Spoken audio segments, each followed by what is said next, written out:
I secretly built a lottery machine at home. Inside it, I placed 49 regular lottery balls, but I injected a clear liquid into 7 of them. My plan was to change their weight just by 0.1 grams, but even that tiny difference would alter how they moved in the airstream. I flipped the switch. A few seconds later, the air blasted through, and the 7 weighted balls rolled out perfectly. I looked down at the lottery ticket in my hand. Every number matched. I was only one step away from winning the jackpot.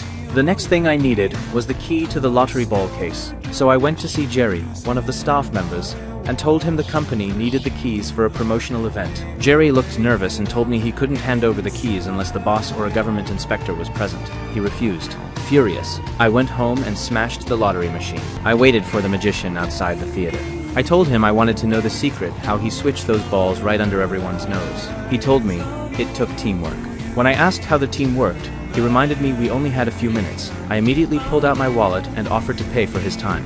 My first piece of advice is that you're too fucking old to start a career as a magician.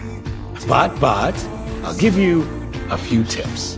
The first thing you need to know is that in any trick, the function of your team is the same for everyone. Distract the entire audience while you do the trick. Okay, I want to ask you something.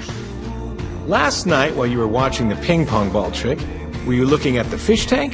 Or was it maybe at my beautiful assistant in her little blue costume? That's where it starts, with a distraction. That's why you need someone who's hard to look away from. You're also going to need an assistant. It's essential to the team. His words echoed in my head. Make people see what you want them to see. What I needed was a team people who could help me pull off the perfect performance in front of everyone. I told them there was no need to steal anything. I had found a way for us to win fair and square. Because we're ordinary people. In 10 years, when you're still creating infomercials to pay for the business you likely still co-own with your brother, you'll ask yourself why you let go of the best opportunity of your life. Barton and Venus exchanged a glance and nodded. They were officially my first team members. But I was still missing the most important person, the one who would stand center stage and hold everyone's attention, the host, Ellie. Ellie was a single mom fighting for custody of her son. I found her outside the school. She told me she had to rush to an event, so I offered her a ride home.